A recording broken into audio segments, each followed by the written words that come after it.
All right, welcome back. It is 4 May. We're going to get back into this video, JFK Assassination number 76.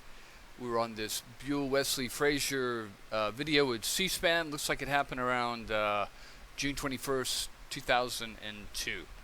All right, we're just going to get back into this. Is the last part of his testimony here.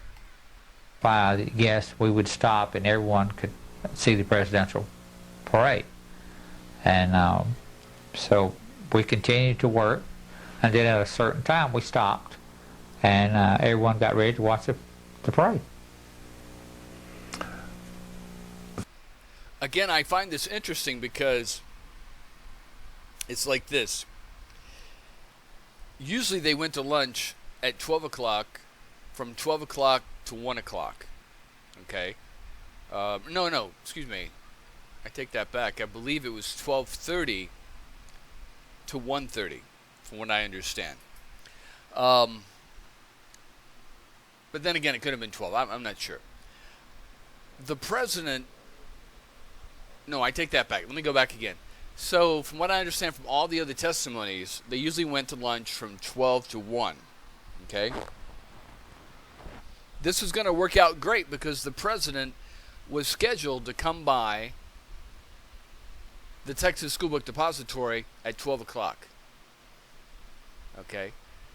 But the president actually was running behind because of the crowds and didn't get past the Texas School Book Depository till 12:30. Now think about that. If you're Oswald and your whole claim to fame is going to depend on whether the president comes by during your lunch hour when you can go up and shoot him and there's no one up there on the 6th floor to see you shoot him. Think about that. Your whole ideology and your whole claim to fame and the whole Warren Commission's framing of Oswald has to do with the president being on time. Or maybe a little bit late. Somewhere within that lunch hour. Just imagine how history would have been different if the president had showed up at 10 o'clock. Or even 11 o'clock. Would they have stopped at 10 o'clock for lunch? Probably not. Maybe some people would have come downstairs, but others would have continued working on the 6th floor. And then Oswald's whole planning would have been out the window. And think about this also. There had to be some coordination with someone in the building that was running the Texas School Book Depository employees with the assassination team. There had to have been some kind of coordination, whether known or unknown, they were going to be involved in an assassination. It could have been as simply as someone telling Mr. Truly, hey, I want you guys to go to lunch at 12. The president's coming by. I want everybody off the floors and out in front watching the president. It could have been that simple. Or it could have been, hey, we're trying to frame Oswald, so make sure that everyone is off the 6th floor, okay, so that way we can frame him for the assassination. But also think about that in terms of the assassination team. They would have to have someone on the inside to make sure everyone was off the 6th floor so they could frame Oswald. Because what if someone went up there and was eating their lunch while the assassination team was firing from the 6th floor? Wouldn't have done much good, huh? What if someone saw them coming down the stairs after they assassinated the president? And see, that brings up another point. Was there even someone firing from the 6th floor at all? Well, you've got 2 witnesses on the 5th floor saying someone was firing from above. You got another witness on the 1st floor saying someone was firing from the building. Okay? And if Oswald is over by the phone on the 1st floor, or he's on the 2nd floor drinking a Coke, the assassination team is on the 6th floor. Now, how do they get down the stairs? Now, we've proven that Oswald wasn't coming down those stairs because he was in the second floor lunchroom. But then again, you have to think, if someone is clearly firing from up there, they'd have to come down those same stairs. How did they get by? Where were they? Okay. Now, it's my understanding, we'll go over his testimony, that the motorcycle policeman that came in with Mr. Truly went up, went over to the second floor, confronted Oswald, went back to the stairs, and they continued all the way up to the 7th floor for some reason, and then came back down. That would have given someone a chance to get by, but if you're an assassination team, you don't know that policeman is going to make the mistake and mistake the 6th floor for the 7th floor, or the 7th floor for the 6th floor. So something very strange is going on with that whole situation and how someone got out of that building, because it obviously wasn't Oswald. But if it was an assassination team or just one person, and they've seen many people, witnesses have seen 1 to 3 people on that 3rd floor, how did they get by the girl in the stairs? How did they get by the motorcycle cop? How did they get by Mr. Truly going up the stairs? I'm not sure. Anyway, we'll keep going. The day before, Thursday the 21st, Lee Harvey Oswald came to you and asked you what? He asked me, I was over in the area where we would bring the freight shipments down that would be carried out to the different freight lines. And I was filling an order and putting it together, and he asked me, he said, can I ride home with you this afternoon?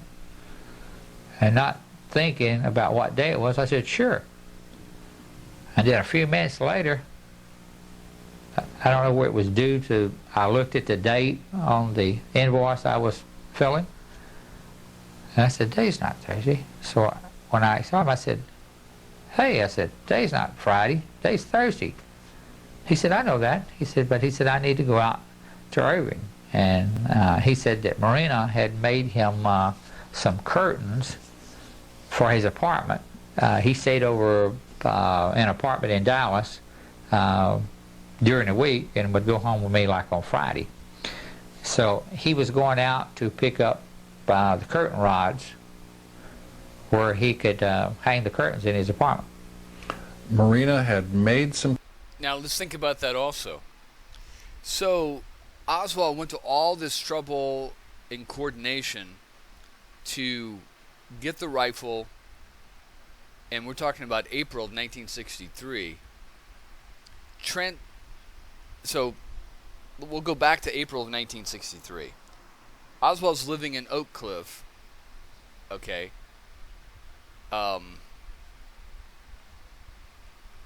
He's got the rifle there with him. Somehow, he takes the rifle and transports it, because he doesn't have a car, transports it on the bus from one bus to downtown, from downtown up to Turtle Creek, where General Walker's at. Okay? The rifle's disassembled, according to Marina. He takes the rifle and buries it by the creek. Another day later, a couple of days later, he comes back, assembles the rifle in the dark by the creek in the woods across from General Walker's house, fires at him, disassembles the rifle, risking getting caught, buries it again by Turtle Creek, comes home that night.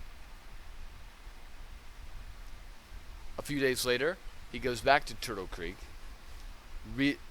digs up the rifle, gets back on the bus again, goes downtown, gets on another bus while waiting around downtown with a rifle, hopefully wrapped up in something, and then goes back to his house in Oak Cliff, or his apartment in Oak Cliff.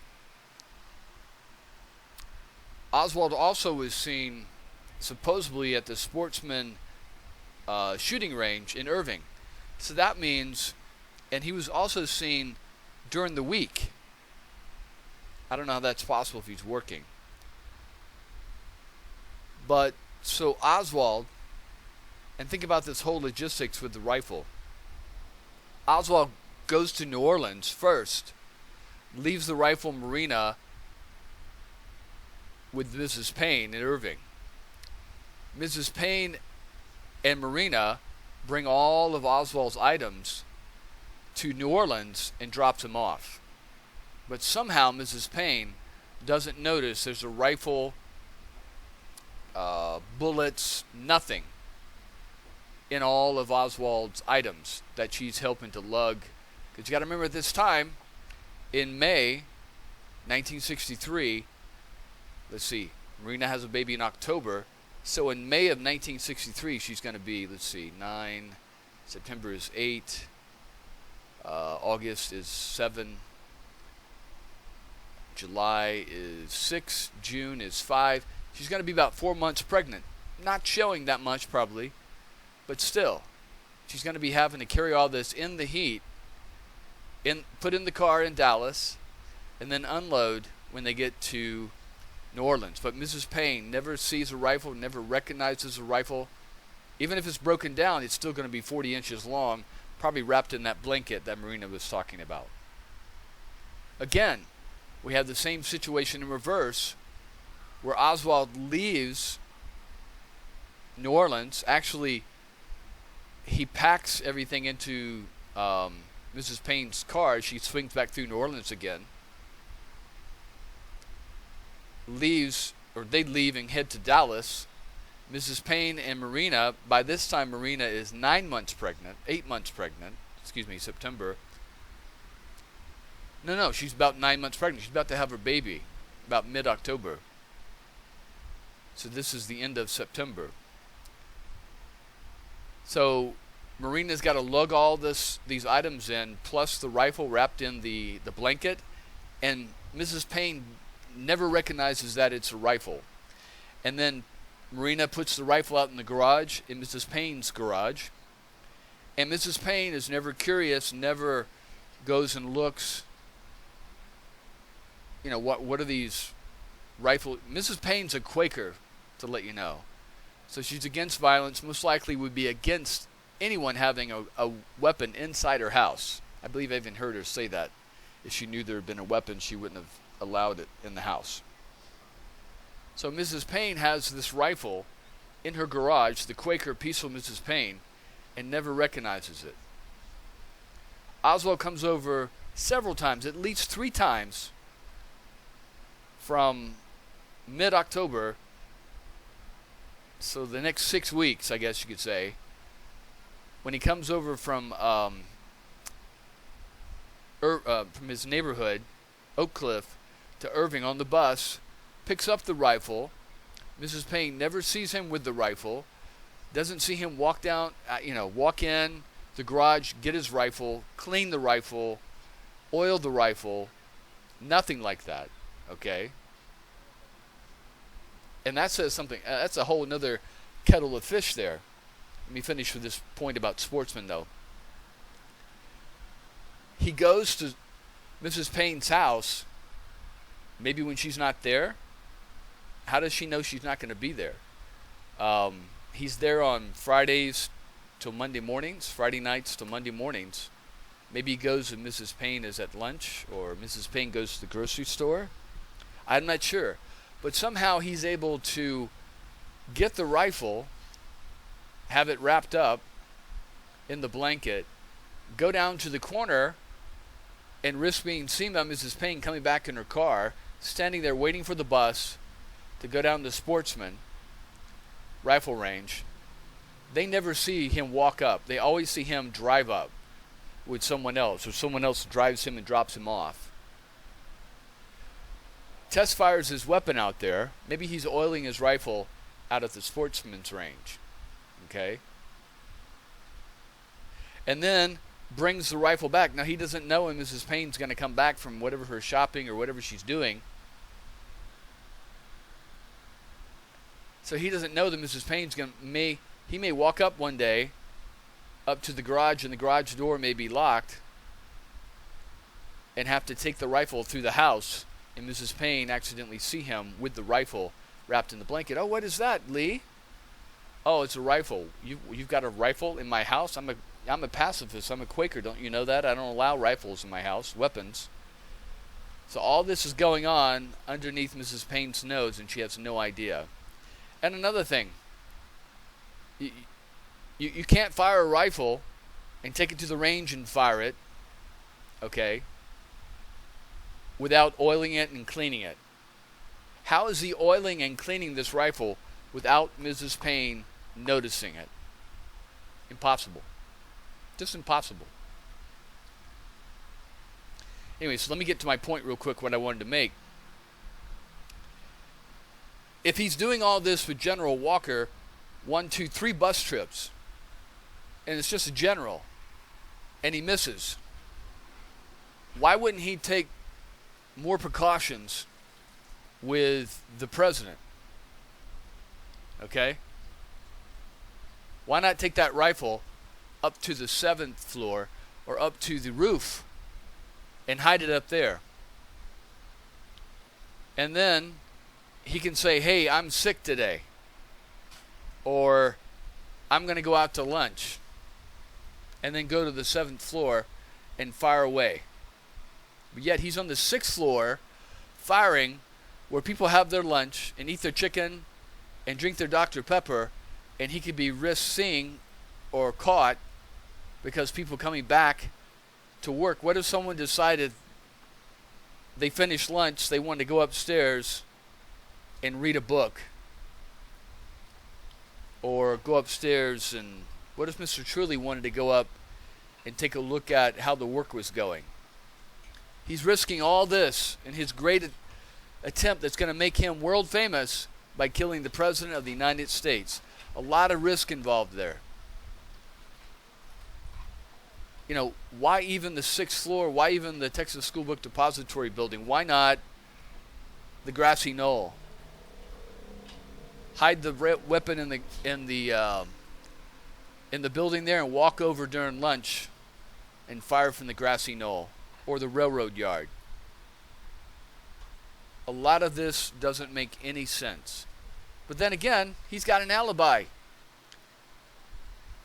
We're going to read testimony of this woman who sees him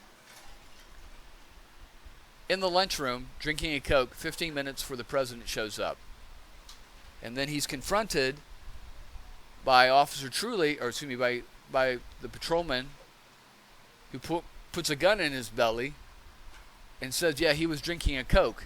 Now, a lot of people dismiss the Coke story, but how would the policeman who doesn't know the woman in the office behind the break room, how does he know that he's in there drinking a Coke? The same story that the other lady had from 15 minutes prior.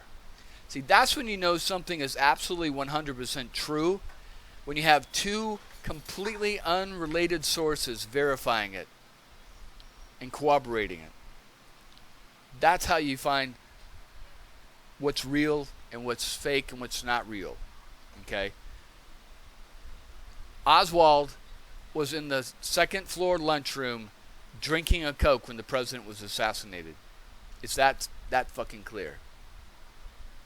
Now they spin through it in the Warren Commission. They try to push her seeing Oswald drinking that Coke back closer to 12, and they try to push, the officer seeing Oswald drinking that Coke, further past the assassination.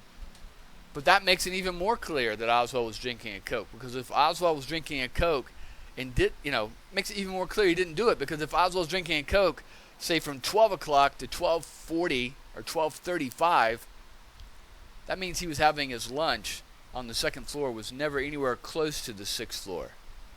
Because why would you be drinking a Coke at 12, go up, shoot the president, and then come back down and be drinking a Coke 90 seconds later? Doesn't make much sense. And again, just independent cooperation between the lady who saw him drinking the Coke at 12:15 and the officer who saw him drinking the Coke at 12:31 and 45 seconds, or 12:31:30. Just more evidence that Oswald didn't shoot the president. But then again, they failed to tie all these things together the Warren Commission, that, what they leave you with the Warren Commission is that, oh, he was angry, he was unstable, he was a socialist, a communist, sympathetic to Russia, tried to get into Russia and Cuba so he could come back and shoot the President of the United States. And again, I went over how ridiculous that is. If you're going to kill the President of the United States, you're not trying to get into Cuba and Russia. You may tell them you're going to kill the President of the United States, but you're not trying to get a fucking visa into Cuba or into Russia so you can come back and kill the President of the United States. That doesn't make any sense. But if you just throw all this out there, he's angry, a loner, a nut, a communist. He worked in the building. He worked on the 6th floor. He owned the rifle. We got a picture of him with that rifle. Therefore, and he tried to kill General Walker, so he must be the assassin. But then if you look at all these things, none of them, they actually all disprove the scenario. Because like I went over before, and I'll go over this again, in case you didn't hear this, General Walker was a Nazi, a right-wing extremist. Now, if Oswald's this communist, socialist, anti-fascist, I can understand him trying to kill General Walker. But there's a lot of evidence that he didn't. There's a lot of evidence that this Scottish guy that was an assistant to General Walker actually shot at Walker, and even the Dallas police investigated this guy because he was angry that General Walker threw him out. But anyway, and you know how that all gets tied in is because after the assassination, General Walker comes out and says, oh yeah, by the way, someone took a shot at me back in April, so maybe it was General Walker. But Marina said that Oswald said he tried to shoot at General Walker. But then again, you got to remember, Marina is a 19-year-old girl with 2 children. She's in a foreign country. Her husband has just been accused of killing the President of the United States. She's under detention, arrest, being held at a hotel under guard by the Secret Service and the FBI, afraid of being deported. I'm sure they're letting her know that, hey, your children, if you don't tell us the truth, you don't tell us if you don't tell the media and the Warren Commission what we want them to hear, we're going to take your children, adopt them out, change their names. You'll never see them again. They'll never know you were their mother. And we're going to deport your ass after you go to prison for a while and rot in prison. Then we're going to deport you back to the Soviet Union, which is not what she wanted to do because she was a go-getter, okay? But anyway, I'm not trying to rant. I'm just saying that everything that the Warren Commission says proves Oswald did the assassination, when you look at it in a different light, actually proves that Oswald didn't commit the assassination. Anyway, we'll get back into Frazier here. Curtains for him. Mm-hmm. Were the curtains ready, or was he just going to pick up the curtain rods, or? Well, from the way he explained it, they were ready and he was going to get the curtain rods to hang the curtains. Another thing, you have to think in 20 different directions at once when you're dealing with the Kennedy assassination. A lot of people get stuck in this rut where they want to think about it a certain type of way, look at it in only a certain angle, and you can't do that. This is like you go into the woods and there's multiple different trees and plants. In order to see the entire woods, you can't just look at one tree or in one 12 o'clock direction. If you do that, you're going to miss what's above you, what's below you, what's to the left, what's to the right, and what's behind you. Unfortunately, it's not a movie. A lot of Americans are used to movies. There's a beginning, there's a middle, there's an end. And it's linear. It goes straight through. But when you're dealing with the Kennedy assassination, you have to look at things from 20 or more different angles. You have to look at it from the left, from the right, from above, from below. You have to flip it over and see what's on the other side. You have to look behind you. You have to look at different angles. And what I mean is that if you look at the curtain rods, obviously there was curtain rods. We have 3 people actually saying, well, there was a package. Okay? Saying there was a package. Okay? That Oswald had a package. So we've got Lenny Mae Randall, Frazier's sister, saying she saw Oswald dragging a package across the lawn. Again, you have to think, if you're going to kill the President of the United States, why are you dragging your rifle, your one item that's going to secure your place in history? Why are you treating it so casually by dragging it across the lawn? And then you got to think also, where are those grass stains on that package that was found by the police? There's no grass stains. One way you could look at this is see it as, oh, and then Frazier saw Oswald with the package too. But anyway, one way you could see this is that Oswald, again, he's got assignments. Just like at the book depository, they give him a list. Go find these books, put them in a box, ship them to this address, to this school. But have someone double check to make sure you got your work right. So that's Oswald's assignment at the school book depository. You could say he had an intelligence assignment. Here, go pass out flyers in the streets of New Orleans. That's your assignment for today. You're going to make $25. Here's $500. Go to Mexico City. Try to pretend like you're trying to get a visa into the Cuban embassy and the Russian embassy. Act desperate. Shake it up. And it's just, don't worry about what it's for. It's an intelligence mission. Just follow your orders. And if you do good, you'll get another $500 bonus. That's his assignment. Another assignment. We want you to go work at this school book depository. We think there's leftist people there trying to organize, socialist, communist. We want you to check them out. Keep your ears open. Keep quiet. Listen. Try to make some friends, but keep your eyes and ears open. Okay? Don't be a loudmouth. Don't be noticed too much. But then report back to us what you hear. And then your next assignment. Here, we want you to take this package, okay, and leave it up on the 6th floor. Why am I doing that? Well, you're a soldier. Follow orders. Don't ask questions. Okay?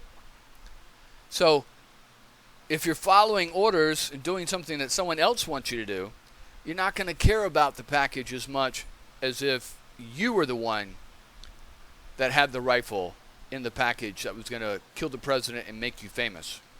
Okay? Make you infamous. If it's just some package that you're picking up and you're bringing back and leaving at the school book depository, you don't care what's in the package. You've just been told to carry it. That's all. Carry the package. Drop it off. That's all you know. I believe that's what's going on with Oswald. He's a soldier, like I've been saying. He's playing this little bit parts. He's been led around. Remember I talked about the movie script? He's got a part in that movie. But he doesn't have the master script that the director has. There's someone directing this picture, this movie. Oswald's just a 2-bit part in the movie. He's like an extra with lines, a few lines. I'm not a patsy. All these things. He's being moved around like a set piece in a movie. He doesn't realize it. He's no different than a car or a chair or a lamp on a movie set. And again, here's another prop in that movie. Oswald takes package to 6th floor of School Book Depository and drops it off. Boom, there's a line there. He doesn't see that. Okay? Do you think when they're making movies, do you think they give the script, the master director's script, to the extras, the background actors in the background walking around? I mean, think about it. I don't know if you ever thought about this, but when you go see a movie and there's a street scene, or when they're in a supermarket or a mall, none of those people are real. Okay? What I mean is, if those actors weren't there and that camera wasn't there and there wasn't someone paying them to be there and coordinating them to be there, they wouldn't exist. They would not be in that place. They're there because somebody wrote a script, a producer got the money for the movie and got a director and got a cameraman and got some prop guys and got some set people to build the sets, and then they hired a company called Extras Only, or there are many other extra background actors, and they filled the scene with live bodies. You ever notice how some of these lower budget movies, all the background actors are all dressed in suits, or they're all dressed like, the same? That's because the background actor sent out a email, says, hey, tomorrow you're all supposed to wear this, suits and ties and dresses, whatever. Or you're all going to dress in t-shirts and blue jeans. So think of it that way. Oswald was just nothing but a prop being brought in. And he was being brought in with another prop that was going to frame him. Remember that game Clue? And they have you have to go around and get the clues, and there's Mr. Mustard, and then there's the library and the candlestick, okay? And you finally figured it out. You've got these different props and things and people, and you figured out that Mr. Mustard killed whoever, in the library with the candlestick. This is no different. Oswald was being framed to kill the president from the 6th floor of the Texas School Book Depository. That's the part of the script right there. It's been written in. Everybody knows it that's involved in the production of this horror movie called The Assassination of John F. Kennedy. The only other person that doesn't know is Oswald until he gets arrested. And you see it in his eyes, and he says, I didn't shoot nobody. I'm just a patsy. That's when he realizes that, that's what that was for. That's why they sent me to Mexico. That's why they had me work here. They told me it was for, watching out for unionists and communists and reporting back. No. I'm the patsy. I'm the fool. They had me bring that package in. That's the rifle. It all makes sense now. I mean, again, do you go to kill the president? Think about it this way. If you've planned all this to kill the president, you're either going to do it one or two ways after you kill the president. You're going to bring your rifle, or you're going to hide your rifle, and you're going to have your revolver with you. And you're going to shoot your way out and go out as a martyr. Or you're just going to throw down your rifle and walk down there with your hands up and say, I surrender, and I killed John F. Kennedy because he's a lying son of a bitch that tried to, invade Cuba, and I'm a socialist or I'm a communist and I'm for Cuba, and I'm on their side, and da-da-da-da-da, and this is why, and this is my agenda, and I was here and I was there, and my name is Lee Harvey Oswald. But does Oswald do that? Hell no. Once he figures out what happened, okay, when Mr. Truly and the policeman come in, and the policeman puts his gun in Oswald's belly, and Mr. Truly says, no, it's okay, he works here. The light came on. Oswald's not the smartest guy, okay? He's not a Rhodes Scholar. He's not a dumb bunny. but he's not a Rhodes Scholar, but he's bright enough to figure out, hey, something just happened that shouldn't have happened. The president just got killed. Because Mr. Truly, before he leaves, says, hey, the president just got shot. And then the light bulb comes on.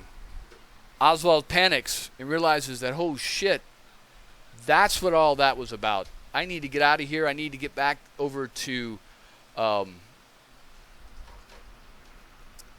Jack Ruby at his club. He should be open by now. It's lunch. And ask him what the hell's going on. So what does he do? Oswald goes down from the second to the first floor. He goes out the back dock. He doesn't grab his jacket. No, because he thinks he's coming back. He's just going to go down to check out what Jack said for lunch. And then he's going to come back and get his jacket. He goes out the back dock onto Houston Street, marches up Houston Street. You think if you just shot the President of the United States, you would walk back up Houston Street towards Elm, where all the police and everyone's gathering? And then cross Elm and go up Elm Street? No, you would have hightailed it back the other way, going north up Houston, getting the hell out of there. But does he do that? No. He walks right past Frazier, walks up Elm Street, goes 9 blocks, and then is last seen by his former landlord at Elm and Eckerd, or Main and Eckerd, excuse me, catching a bus.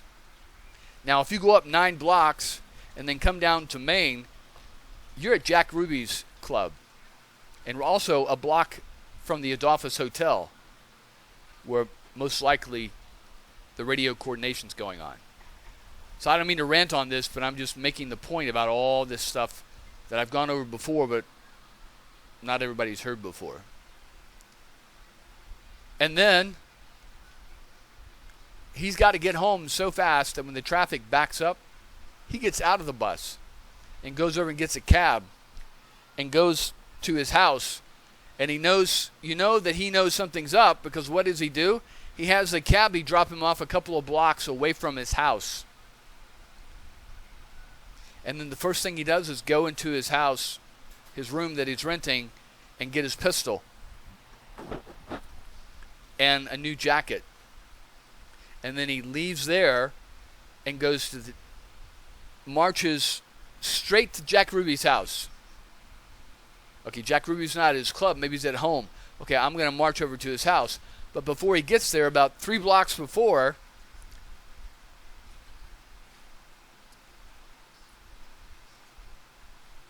another Dallas policeman who's been tracking him the whole way, trying to find him the whole morning, ever since the assassination,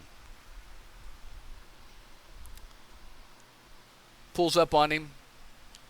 Oswald's no dummy. He knows that this policeman knows Jack, and something ain't right. And when he sees the policeman start to pull his gun, he knows what's about to happen. So he fires and kills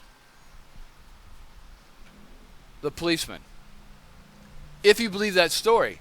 There's another one that says that he went straight to the Texas Theater. I'm leaning more that he knew they were trying to kill him, so he killed them first. But there's a lot of discrepancy on the description of that guy. And then what does he do? He goes, hightails it over to the Texas the Texas Theater. But then again, there's either 2 scenarios. You either shot the President of the United States, you put your rifle down, you walk downstairs, and you surrender, and you say, hey, I shot John F. Kennedy because he's a no-good lying son of a bitch who tried to invade Cuba and tried to start a war with Russia. God bless the Soviet Union. God bless Cuba. Viva Fidel. But does he do that when he's caught? No. Or you already have your revolver and you shoot your fucking way out of there because you don't want to get caught. Well, obviously he doesn't want to get caught because that's why he's running. That's why he shoots the policeman. If you believe that. That's why he is pulling his gun in the Texas Theater. He's trying to get away. But if you listen to the story of the Warren Commission, he's a proud communist Again, doesn't make much sense trying to get that visa to get into Cuba and to Russia so you can come back and kill the President of the United States. Doesn't make any fucking sense. You know? It's like Hinckley, who tried to kill Reagan. It's like if Hinckley went to Mexico City and tried to get a fucking visa to get into Cuba so he could get into Russia, so he could come back and shoot Ronald Reagan. Now, how does that make any sense? Doesn't make any sense. Oh, he's just crazy. Nothing crazy people do makes sense, right? No, well, at least, you know, Hinckley, he was crazy, but he had enough sense to buy that gun. He had enough sense to practice with that gun. He had enough sense to buy the splintering bullets. He had enough sense to buy a gun that fired 8 rounds, a revolver. He had enough sense to buy the explosive bullets that blow up on impact. He had enough sense to stand as close as he could to the president coming out in the president or in the media corral. You know. So yeah, he may have been crazy, but he wasn't completely senseless, I guess you could say. So anyway, I've ranted enough about Oswald here on this, so we'll go on to something else. But it just really gets me when I, you read these testimony, and just any of these, I can just randomly pull anyone's testimony, and there are discrepancies that stick out that don't match the story given by the government under the Warren Commission. And then again, like I said, if you look at the Warren Commission, you can take their synopsis and their evidence and flip it around and prove just the exact opposite. That Oswald was completely innocent. Now, I don't believe Oswald was completely innocent. I don't really think that he knew they were going to kill the president. I think he was involved in some kind of right-wing, what he thought, patriotic, anti-communist thing. Okay? But I don't think he ever would have been involved in the assassination of the President of the United States. But he was doing his duty. Okay? Anyway. Alright, we're going to the next one here. Alright, so we'll get back into this George the Mornshield interview. So again, Oswald is dead. There's very, very little video footage of him talking. And all that is very rushed. So in order to understand someone, you have to see them from the people who knew them. So that's why when there's a murder or something happens, the police, or they're looking for someone or a crime or whatever, the FBI, the police, they go and interview the suspect's, wife, children, parents, mailman, neighbors, co-workers, people who went to college with, ex-wives, all these things. And from all of that, everyone's going to have their perspective and different personal experiences with the person. But from all that, you can kind of build a model. Because this person doesn't exist anymore. Oswald's dead. But from everyone's interviews, you can build kind of a reflection or kind of a hologram model of what this person's personality is like. And so that's what we're trying to do here. We're listening to people who knew Oswald and listening to their comments from questions made. And that's what we're doing here with de Mornshield and his wife. I'm ever finding a decent job in this geographical area. Frankly, he should have moved out of Dallas completely. Dallas was better than Fort Worth. It was less... Yeah, again, why back to Dallas? You don't like being around his mom anyway. Doesn't like being around his brother. Why not move to New York? If you're a communist socialist, why not move to Minnesota, Oregon, one of the blue states? But yet, he's supposedly this hardcore communist and he wants to live in Dallas? I mean, come on. Come on, folks. How unlikely is that? Again, like Gromyko said right after Kennedy's assassination, that the likelihood that a communist would assassinate the president in Texas and would be living in Texas was about as likely as, a former member of the SS Nazi party living in Moscow and assassinating the head of the Soviet Union. It doesn't make much sense. Anyway. Provincial. But still it wasn't good enough for him. Yeah, but if he goes somewhere else. And again, like I said, I've said this many, many times. If Oswald's this fanatic, this socialist, this communist, most people like political stuff is like religion. People that are like that and they believe it to their core try to recruit others. You got Jehovah's Witnesses. They go around knocking on door-to-doors. You got Mormons knocking door-to-doors. Same thing with Trump, MAGA believers. They're going around trying to, convince people that, Tucker Carlson is honest as the day's white snow. And he never says a bad thing. You can always believe everything Tucker Carlson and Fox News says. There are people that have bought they swallowed the pill. They drank the Kool-Aid. They're out there recruiting. Where's Oswald recruiting? Does he set up a, Free Play for Cuba committee in Dallas while he's in Dallas almost a year? Nope. But he's in New Orleans, a month, 2 months? And already setting up, he's got flyers, he's setting up a committee already in New Orleans?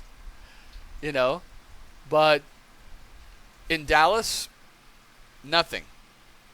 Doesn't do anything like that. Is he going to the Ginsburg Coffee Library and arguing, Plato and Aristotle and Marx and Engels, and quoting Tolstoy, that all these things that he's reading about? No, he's not. He's not recruiting nobody. Is he trying to form a union at his work, his jobs, to improve their pay and have more power and more money? No. He's not doing any of that. These are clues that give you an idea that he's just an actor. He's playing a part. Okay? Just like I said about Tom Cruise. Tom Cruise is just an actor. Yeah, he can fly planes, but you're not going to send Tom Cruise, 60-year-old Tom Cruise in your F-35 stealth fighter to take on the Russians in Ukraine. Okay, you're just not gonna. It's not gonna. He's an actor. He's not the real deal. He's playing a part. Same thing with Oswald. Oswald's not a real communist. He's studying up on it.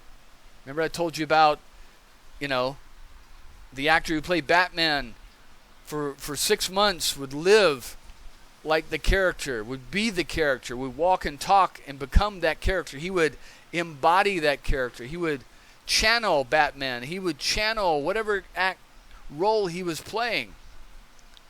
And there was even a video or audio of him screaming at people on the set because he would need, before they started filming, about a minute or two of everything calm, everything quiet, so he could channel that character that he was about to perform.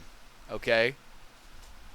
And somebody made a noise and he broke his concentration and he's screaming, for them to get off the set because he broke his concentration. And, so the same thing with Oswald. Oswald is channeling his communist character. He's playing a role. Okay? He's, just like I said about Marina. Marina's playing Oswald because she doesn't know if Oswald's reporting back to some intelligence, naval intelligence, CIA, Oswald. The same thing with Oswald. In order to be, if you play a character, it's not like, the curtain goes down, you walk off the set, you go to the restaurant, and then you become yourself again. If you're playing the role as fake defector, and you don't know that your wife Marina is reporting back whether, either under coercion or not under coercion, back to intelligence services in the Soviet Union, you're going to continue to play that role in front of her. And that's going to cause tension because you can't be your real self. Okay? And maybe his handlers are telling him, hey, we still don't know if your wife wasn't sent over here by Soviet intelligence to report back to them, to Ant KGB. So he's 24 hours a day, well, not 24 hours a day, but only around his wife, only around de Mornschild and his wife is he having to play that role. And then around the Paines, he's having to play that role. At work, is he a communist at work? No, he's not a communist at work. Is he a communist in front of Frazier? No, he's not a communist in Frazier. All he talks about is the weather and babies. Nothing else. Anyway.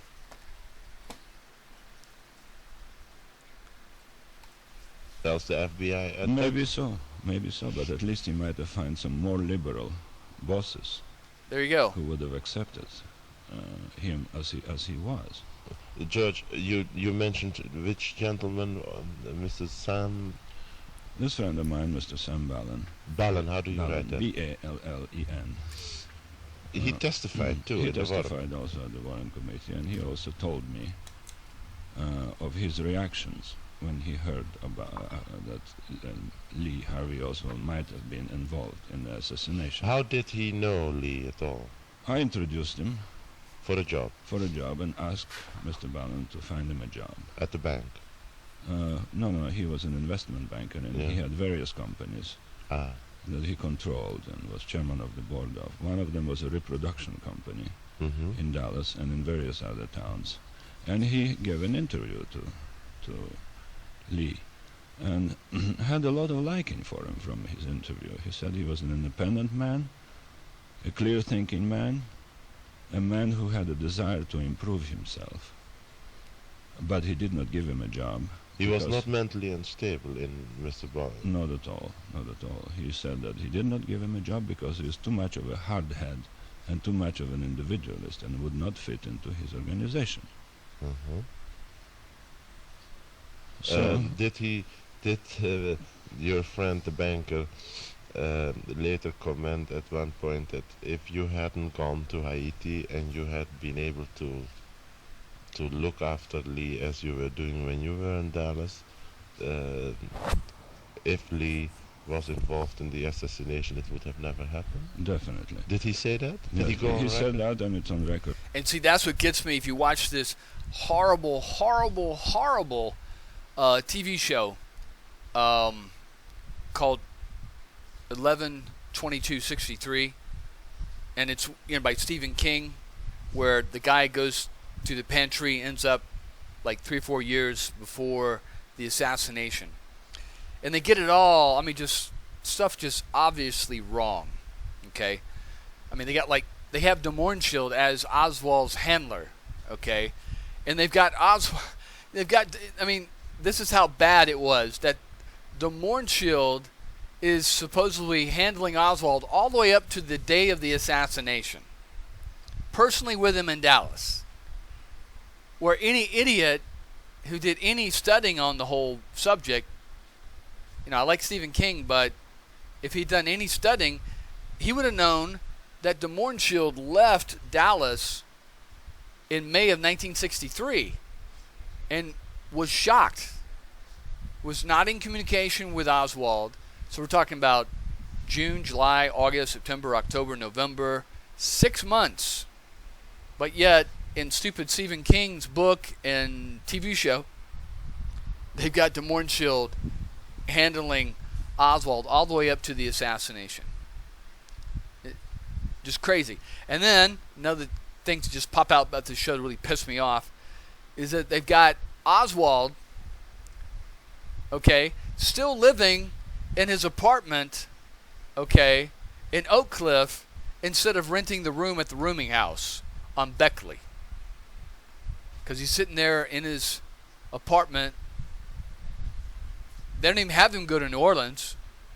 I don't know what happened to the New Orleans part, but they completely skipped over Oswald going to New Orleans. Which, how do you do that?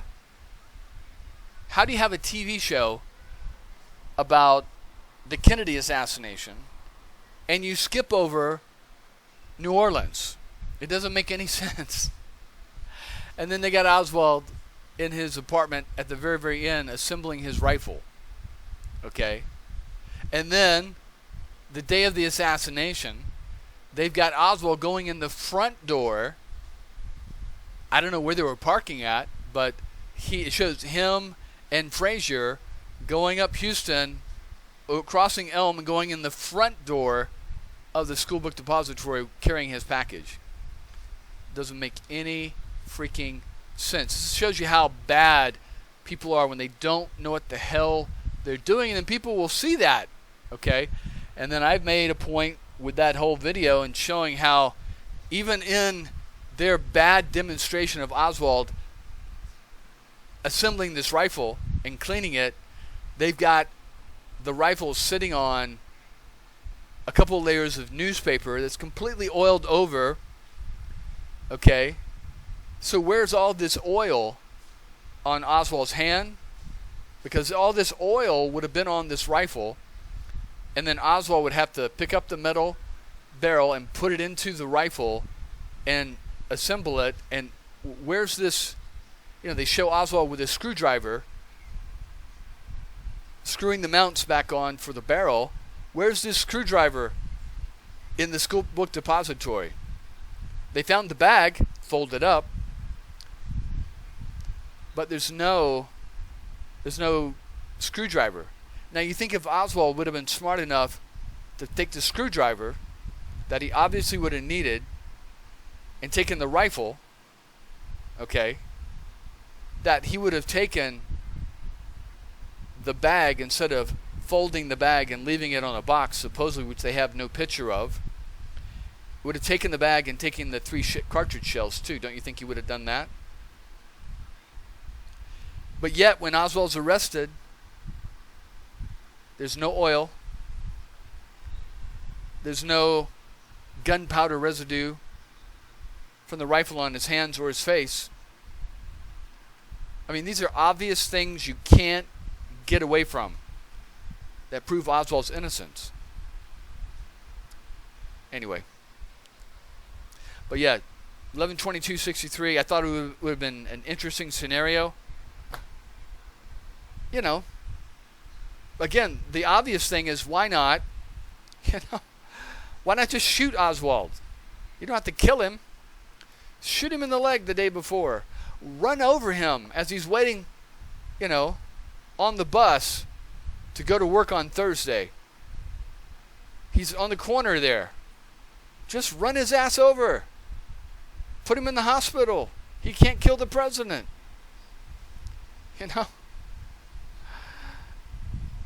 Go by the day before and knock him over the head with a damn crowbar.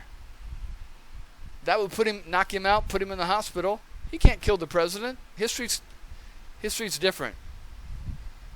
And another thing, I haven't got to this point yet where they actually try to stop Oswald, but Oswald ends up shooting. I don't know if Oswald kills the president. I think what happens is Oswald, the guy that went back in time, Oswald shoots his girlfriend, kills his girlfriend, and then he shoots and kills Oswald, from what I understand. I haven't watched all this yet. And then the president is saved, but because the president's saved, when they go back, somehow Kennedy starts World War III, and everything, the future is completely changed and different. So he has to go back again and allow Oswald to kill the president to reset things. Anyway, doesn't make much sense.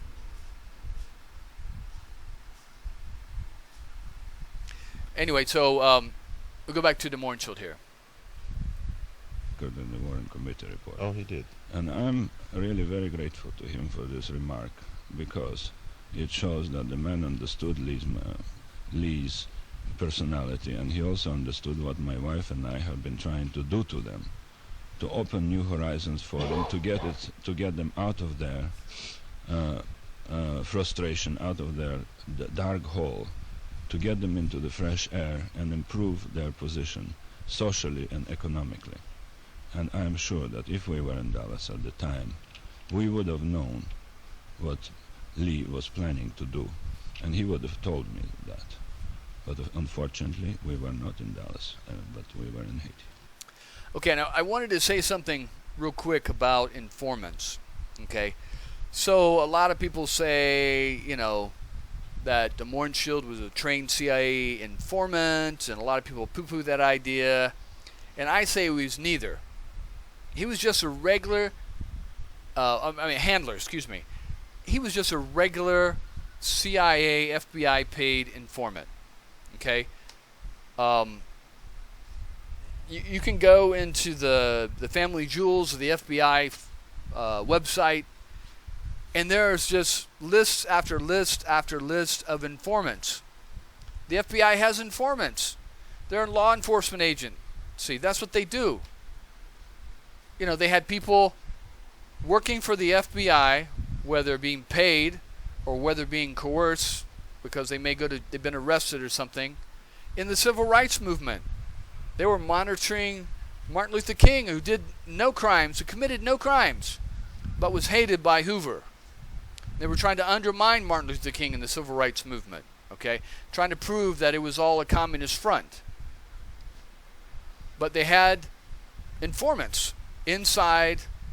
I literally, every single group that's out there has an FBI informant in it, if they're prominent. The civil rights movement, they had informants working for the FBI. The FBI was monitoring John Lennon. They had informants in his group that were reporting back. And then that FBI agent was writing reports. They had informants inside the Black Panthers. They had a program of, it's Counter Intel Pro, of pitting different Black Panther groups and members against each other, instigating things, starting rumors, things like that. That's how the FBI broke up the Black Panthers. They made them paranoid. I'm sure the drugs didn't help either. The same thing with the Ku Klux Klan. Anyone that FBI targets, they're going to have an informant. There's a famous scene where, Gene Hackman goes in and grabs a local leader of the Ku Klux Klan, throws him in the back of his car, and drives him straight through the middle of town where everybody can see him. He's in an FBI car. That's the guy who's in the Klan. And then from there on, they're all paranoid. What did he tell him? What did you tell him? I didn't tell him anything. Oh, yeah, someone who's working for the FBI would say that, right? And so they played the Klan against each other, where they couldn't trust each other. And that's how they were able to destroy the Klan. Okay? Every organization does this. In East Germany, the Stasi, they reckon from the reports that probably 1 in 4 of the 16 million, I'm talking 4 million East Germans, it was probably higher, were informing on their neighbors and their friends, their relatives, whatever. People get arrested. They've got, some Western literature in their apartment. If the Stasi wanted to target them, they could plant drugs, pornography. They could say they were gay, and doctor photos. They could do anything they wanted. And so that person would become an informant. Okay, we want you to report back about what your professor is talking about in class. We want you to report back what your boss is doing at this factory that makes radios. They had informants everywhere, besides all the listening devices too. Same thing with the FBI. The FBI is going to have informants. And they're also going to have people that are just a little bit more than informants that do things for the FBI and the CIA. It's obvious that the Mornschild was a foreign intelligence informant for the CIA. they use civilians, they use reporters, they use students, whatever. They send to other countries that we're interested in, hey, take some pictures here, take some pictures there. I mean, de Mohrenschildt was arrested in Yugoslavia for drawing sketches of military fortifications in Yugoslavia and kicked out of the country.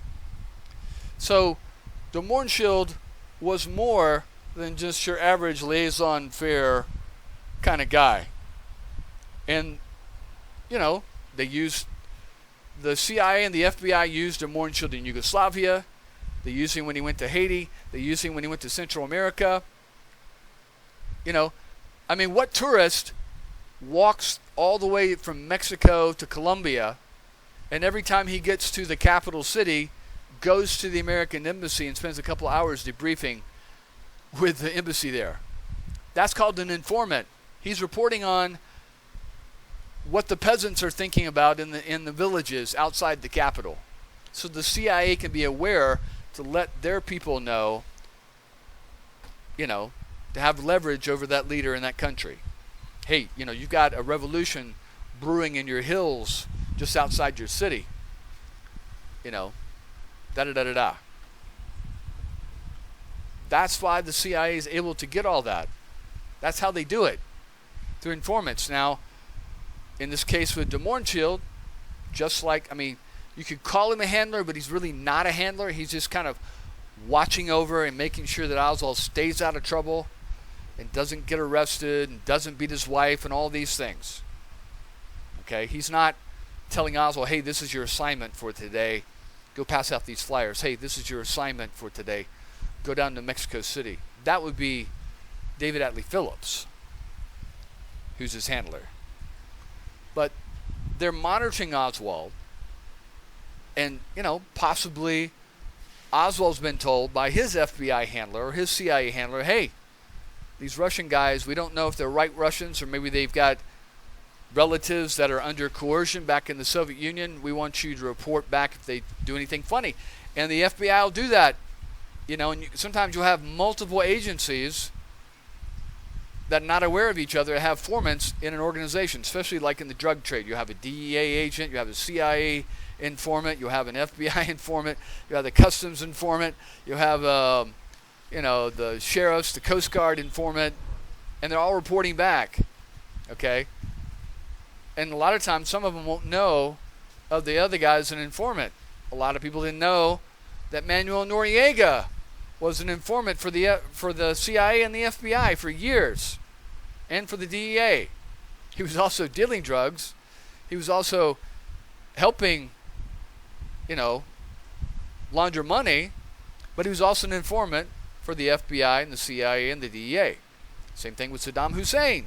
Saddam Hussein was the head of intelligence in Iraq, and he was one of our informants in Iraq. A lot of people like to say we were probably the ones that helped him get in power. But so this is what de Mohrenschildt is doing, and so now he's never going to come out and say, yeah, I was a paid informant with the FBI. No one's ever going to say that. They're not going to do that. They're not going to blow their cover. Okay?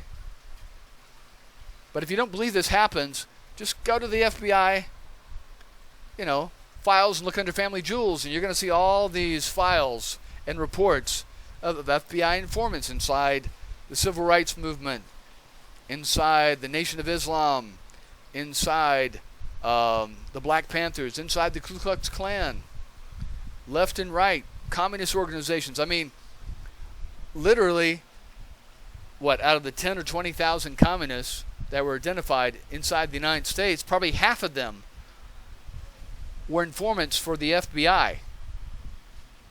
Even the head guy who ran for president under the Communist Party was found out later to be, after he died, an informant for the FBI.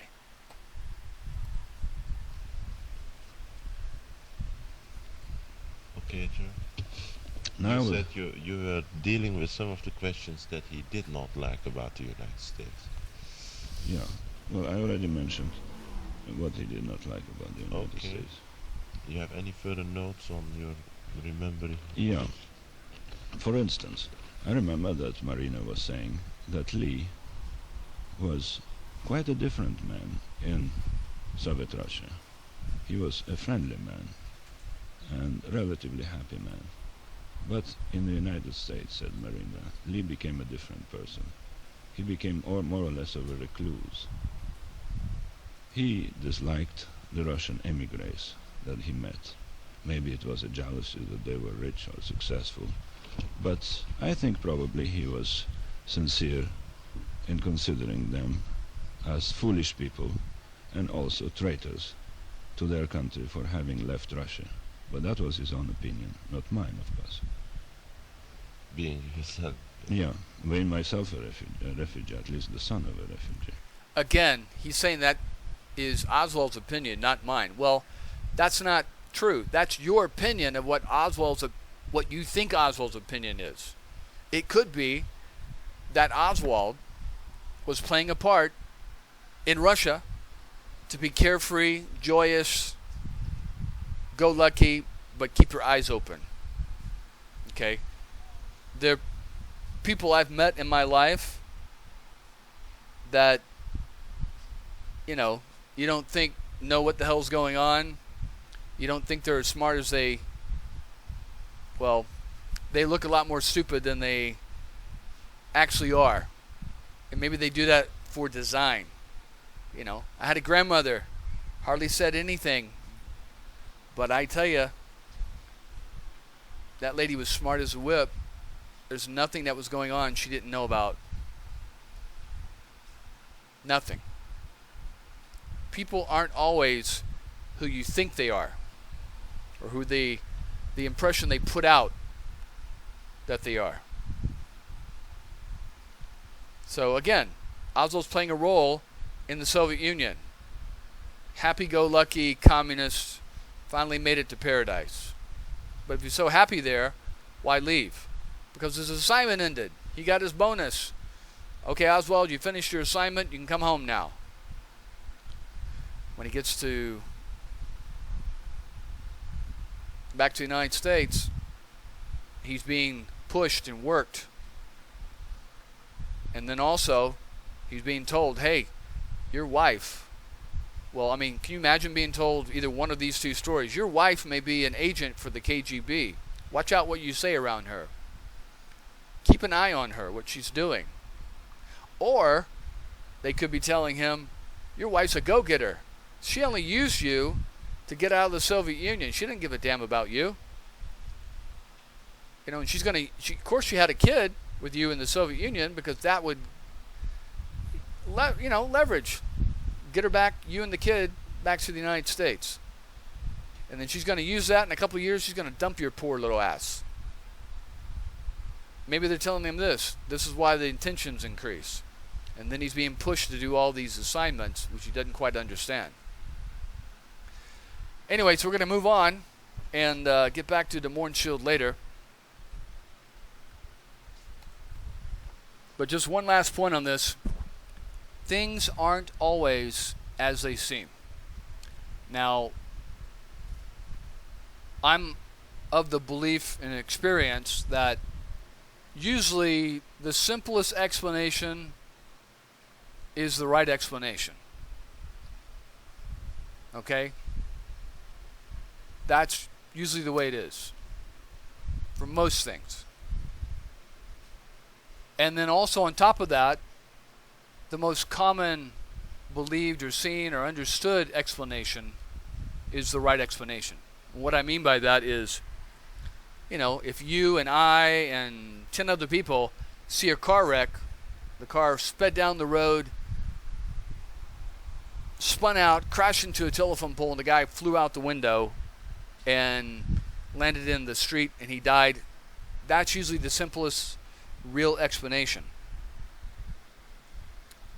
Okay? So that's one level right there. We all saw that. We all know that. That's what happened. But there could be an additional layer on top of that that we don't know about. Maybe somebody, like in the Pink Panther movies, glued the accelerator. So when he pushed down the accelerator, it kept going and he couldn't stop. And he spun out and he flipped and crashed the car. And maybe it was the wife, or maybe it was the neighbor. Maybe he had a fight with the neighbor about the trash cans. Maybe the wife wanted to get the insurance policy.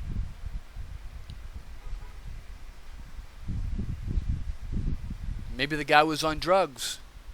You don't know. That's an additional layer to the story that people like you and me, we saw what happened, wouldn't know that. There'd be an autopsy. They'd find drugs. There'd be an examination of the vehicle. They'd find the glue. There'd be, interviews that would find out about the neighbor. That would be additional information that you and I wouldn't be aware of. There's always more to a story than what it appears. Okay? The Warren Commission wants to put out this story. Boom, boom, boom, boom, boom. A to B to C to D to E.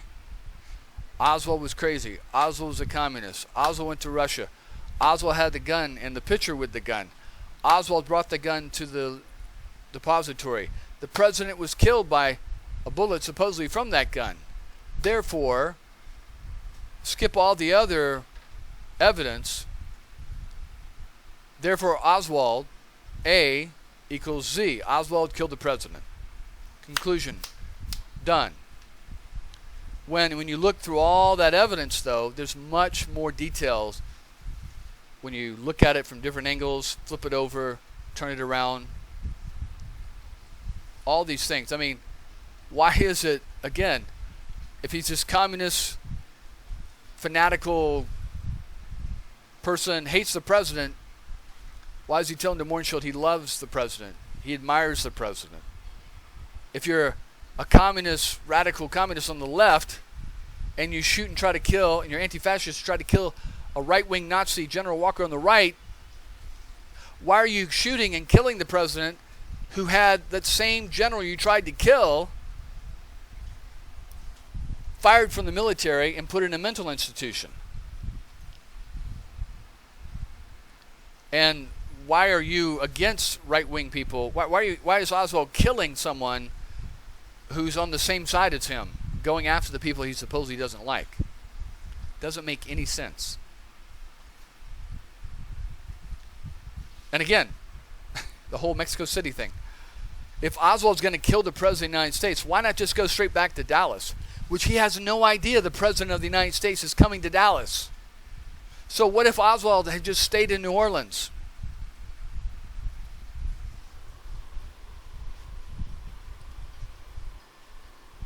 Why does he move to Dallas? Why does the President come to Dallas? The President doesn't go to New Orleans. Why go to Mexico City to get a visa, to go to Cuba, to go to Russia, so you can come back to Dallas and kill the president, which you don't know the president's going to be there? See, when you look at the finer details, it all falls apart. The whole story completely falls apart. Not to mention all the other things I've mentioned before. Oswald's fingerprints were nowhere on the weapon. Oswald hadn't fired a rifle that day because there was no paraffin on his face, which the smoke from the bullet would have flown back in his face.